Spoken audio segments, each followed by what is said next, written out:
Hello, Alex here again, and welcome to the third video on warehousing. For this video I thought we would talk about NVQs and standard exams. The main reason for this is that the level 1 I offer is an NVQ, whereas level 2 is an exam.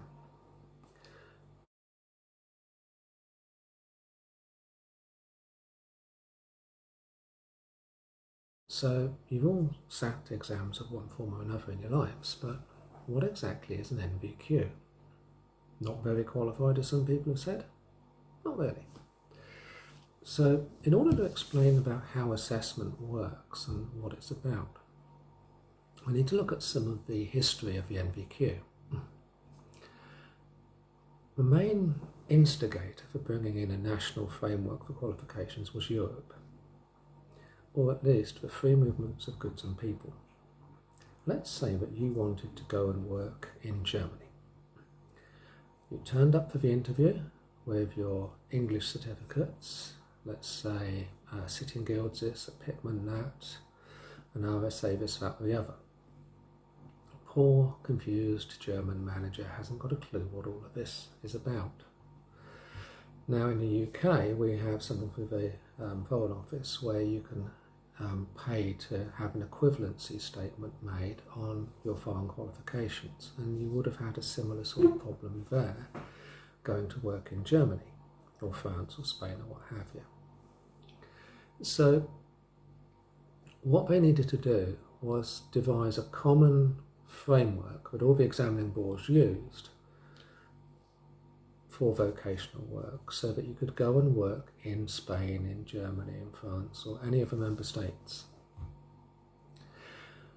So, first question, if you were a nurse, what are you doing in the UK that's the same as a nurse working in a Spanish beach resort practice, or the same as a nurse working in a swanky Swiss clinic? So it's working out these commonalities. And also, how do we evidence this? I mean, having a vocational level qualification, you can't just sit down and do an exam or something similar to a diploma Kaufmann or those sort of things. You need a practical basis, something that says you can actually do the work. So practical exams, potential. Now the problem with exams is that they show what you can do on the day. They don't actually say what you're like at work. And this is where the NVQ framework came in, and it's based similarly on the old German model, where everybody who does a job has a qualification for it. Nothing wrong with that. However, because it's not exam-based, your options for testing are a bit more open. Now originally, the first NVQs that they developed here were decided upon by European Quango. So for example, the Admin 2 took about 10 years for the Quango to decide what was happening, and they decided that this just was going to take centuries to get through. So what they did was they set up a body called the NCVQ, National Council for Vocational Qualifications, and this was the council that set the criteria for the qualification that all of the other examining boards would have to report to and say, before the NCVQ put the stamp on it and said, yes, you can run our qualifications.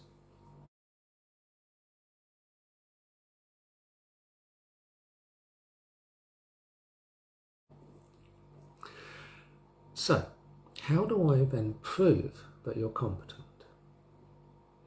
There's several ways of doing this. Firstly, I can ask you to describe something. So you can write a statement and say, this is what I did, or this is what I do. That's okay on its own, but you could be lying. The other option is to ask somebody else to do a statement for you, managers, co-workers, and those sort of things. Witness testimonies add power to the fact that you are producing the work to the required standard at that organisation. Okay. What else can I do? Well, I can actually look at your work products, the things that you've produced, paperwork, documents to back up what you're doing, screen prints, anything like that. And you can then put that into your portfolio. And this is a portfolio-based qualification. I can also observe you. You can go to work, do your normal job, and I can sit there and they pay me to watch somebody else work. How cool is that? Well, you have to write up what you see, and you do your own statement saying, I observed him do this, that and the other, and you mark it against the standards.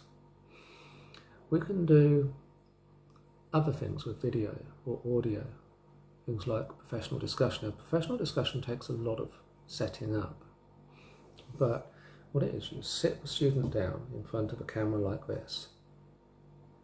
You have all of their work products there, but perhaps you can't put into the portfolio due to data restrictions and that sort of thing. And they talk you through what they do and what their responsibilities are. And pretty much 2 or 3 well thought out professional discussions will do your portfolio for you. There's also other things in the portfolios like matrices and logging things against the standards, but that's just the admin side of things. But primarily, anything that shows you're competent is good. That's the whole idea of it. And they don't just want it on one occasion.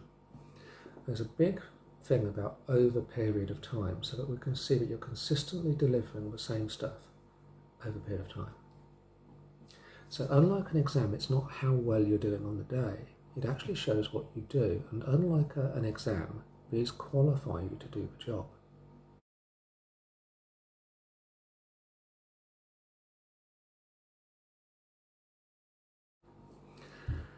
So what about the levels? Well, originally when they came out there were 5 levels. Now you see qualifications with level 6 and level 7. And that is for things like, postgraduate qualifications and those sort of things. So a PGCE or similar would be, level 6, level 7, depending on the qualification you did, the level, and so on and so forth. But if for most NVQs we assume it's 5, what is the equivalent? Level 1. It's about autonomy. How much control you have over what you do. Doesn't necessarily mean how much you know or how much you can do, but how much control you have over it. So at level 1, we're not expecting too much control. So I view this as a temp level. Temps are very capable people at what they do. They can have quite high qualifications in other areas to back up what they're doing. Commercial temps and that sort of things. If you think about locum nurses and those, yeah. The difference is that a temp will do a job or be told to do a job, and once that's done, they'll go and find a supervisor and they'll tell them what else to do. So it's that level of autonomy, or not being able to dictate, this is my job, this is where I should go, this is what I need to do to get it done. It's you turn up and you're told what to do. So that's the way I view level 1. And the reason I teach level 1 in the classroom is because it allows for practical simulations, whereas level 2 onwards don't. So practical simulations, a realistic work environment, you set tasks and stuff where you're actually completing the task, not sort of like a checklist academically doing. You just say, get this job done, where's the tools and materials, you'll train them first and off they go. So that's level 1. Level 2. This is the industry standard. If you work in a warehouse, if you work in customer service, if you work in whatever business is, if it's your job, you're level 2. So when you decide what qualification you're going to do, again, how much autonomy do you have? So a level 2 is the most common one in the UK.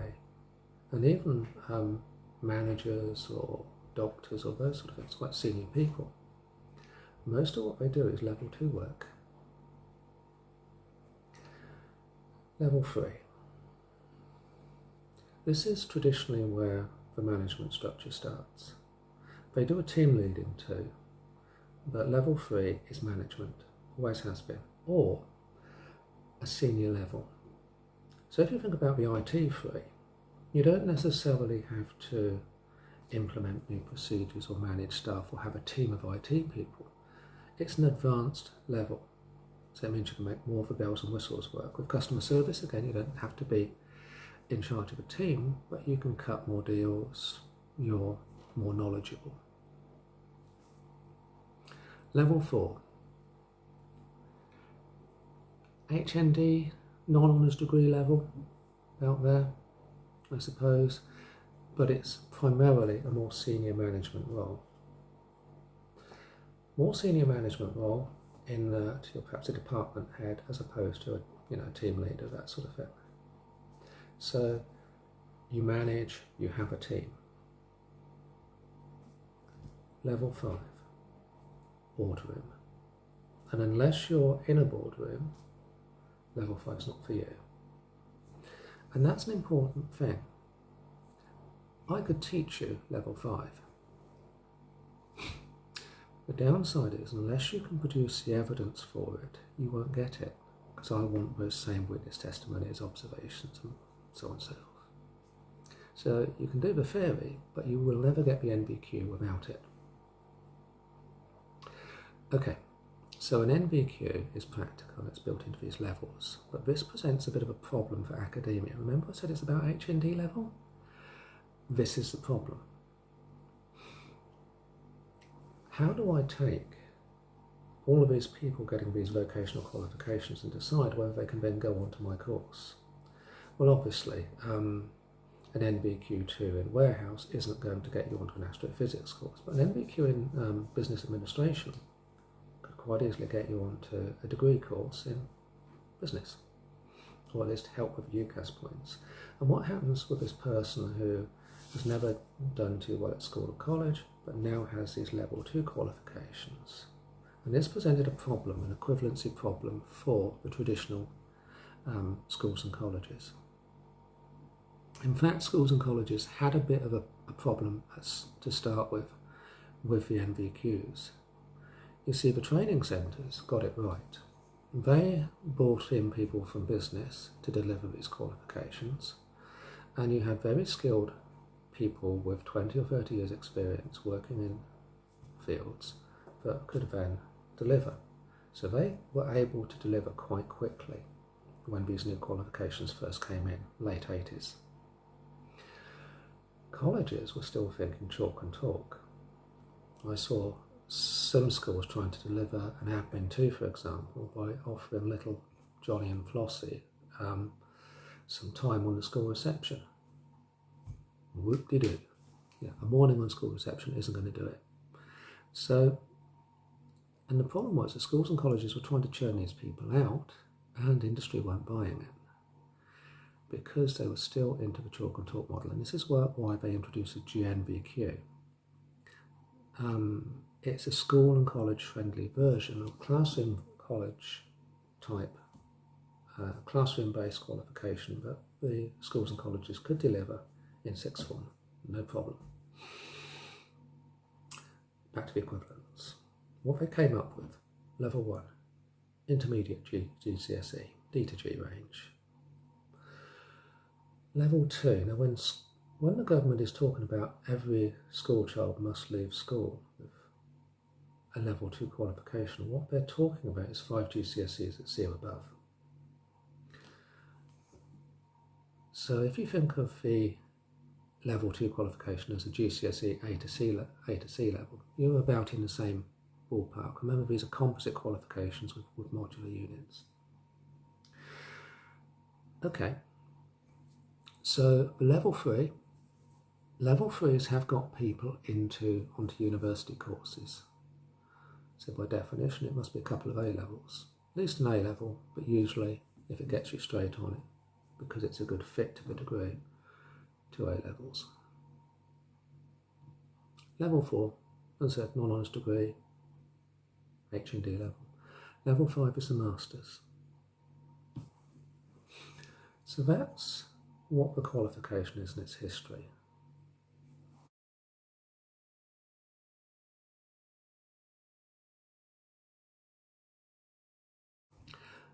The thing with the traditional qualifications of sitting an exam, if you imagine you've got this whole security thing about keeping the papers safe, so you've got them guarded in a safe, then posted off by courier to the exam centre, escorted by the SAS and various whatever, kept safe in a locked cabinet or a safe again, in the exam centre.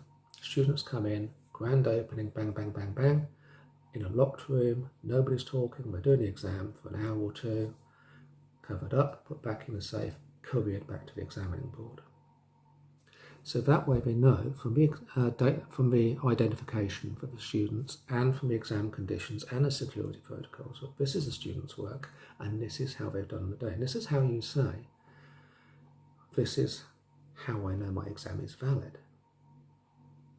How do you do it for an NVQ though? How do you do it for the portfolio? Well, the first examiner is actually your assessor, your teacher. Their job is to assess the evidence and make a judgment call about whether it's up to standard and meets the criteria. And they will sign off various pages and bits of evidence and documents and whatever. Or remotely, they'll sign it off electronically.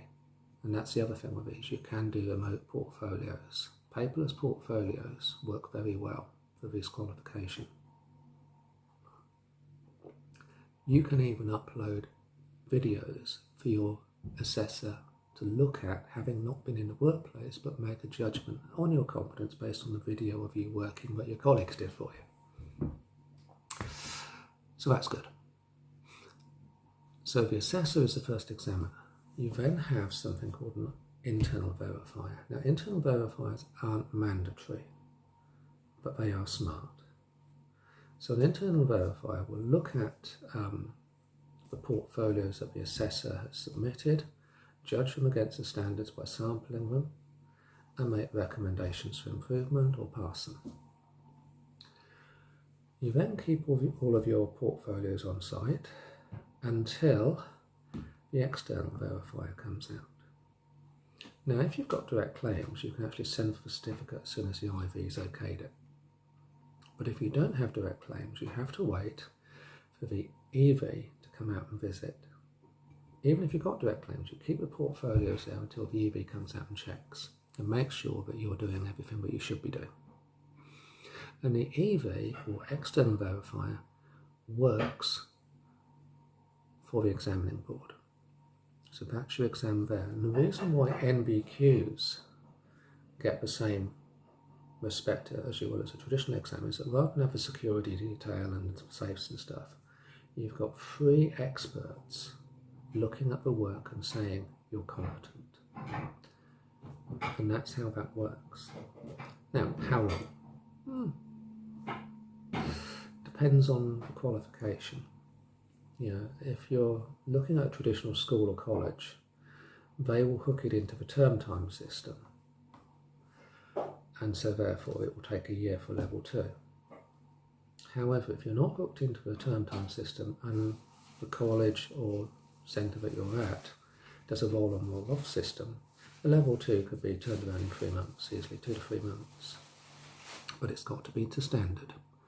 If they find that the assessors or the verifiers have cut corners, the examining boards are very unforgiving. They will withdraw your right to deliver the qualification, they will withdraw the EV's right, and in the worst cases they will withdraw the centre's right to offer any qualification. And as soon as that happens, none of the other examining boards will touch you. You're toast. You're no longer a training centre. So it does need to be very spot on, it does need to be fair and accurate and so on and so forth. And that's how it works. So when your assessor asks you, do this, do that or whatever, they're not being pedantic. They're making sure that all the evidence is covered in the criteria and that there's a sufficiency of evidence. They don't want to see it once, they'll perhaps see it 2 or 3 times. You'll say, but I've done this before, I did this last week. Good, do it again. Because it's this over a period of time, and not just one occasion, but several occasions, that gives the validity to the qualification. Okay, that will do for your overview of NVQs. It's been a pleasure. Talk to you next time.